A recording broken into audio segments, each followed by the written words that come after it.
Good Saturday morning to you on this summer-like start of the weekend.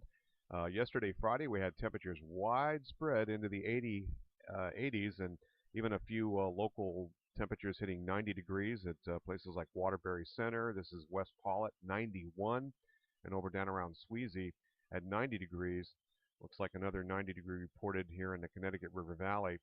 But you notice east of into New Hampshire and parts of Maine and coastal areas, it was pretty chilly. These are the max temperatures yesterday, even 40s right along the immediate coastline. Because why? Well, Gulf of Maine, very, very cold. Also very, very cold, of course, is Lake Champlain, but that's not having near the amount of effect, of course, for the Champlain Valley, where it was a very warm day for the Champlain Valley and pretty much region-wide. Now, it was cool east of the Green Mountains overnight, but Champlain Valley temperature stayed up at 65 in some areas like Jericho, and 64 degrees, for example, at Franklin County State Airport up in Highgate.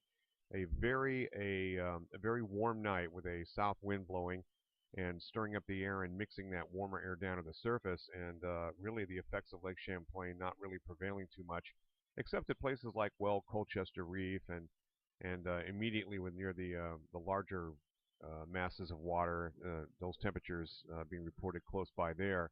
But notice east of the Green Mountains, a whole lot of places seeing temperatures in the 40s. Roughly west of the spine of the Green Mountains, a lot warmer. Tale of two influences here. We have a kind of a southwesterly flow moving in across the western half of Vermont, and more of a southeasterly flow across the eastern half of Vermont. That southeasterly flow is going to succumb to that southwest flow, and so temperatures are going to warm up. Let's take a look at the computer modeling. Okay, you can see here where eastern Vermont is definitely cooler than western Vermont, and the progression is 8 o'clock, this is 9 o'clock, 10 o'clock, 11 o'clock, and so forth. You see those temperatures really warming up even into parts of New Hampshire. But western Vermont, you got a head start, so those temperatures are going to continue to make a nice rise upward.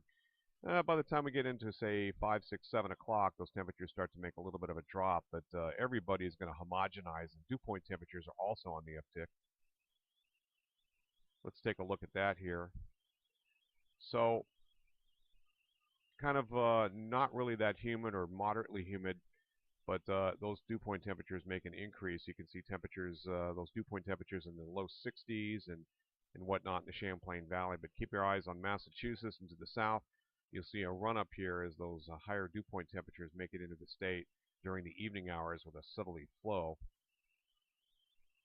Now we have a frontal system draped off to the north and west of us, north and west of the St. Lawrence River Valley. This is pretty much keeping everything off to the north and west as this area of higher pressure has been ridging across the region. But roughly keep an eye a little bit north of Lake Champlain. We get into about 4 o'clock, and you start to see some convection develop here. This has been very well modeled by the European model and the WRF model. The WRF has actually backed off on this idea, but I think it's holding true here with the HRRR model depicting this now, where we're going to see the typical, what we call the Clinton County convergence zone of Lake Champlain winds usually converge with a strong southwesterly wind blowing sort of down the St. Lawrence River Valley from southwest to northeast.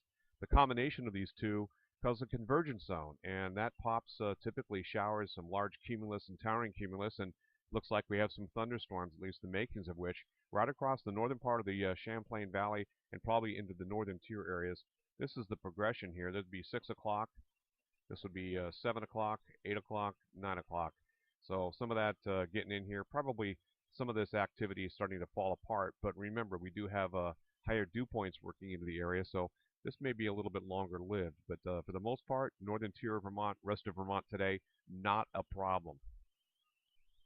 So Mother's Day tomorrow, we're going to see more of the shower and thunderstorm business more widespread across pretty much all of the state tomorrow, especially I'm going to say the northern two-thirds.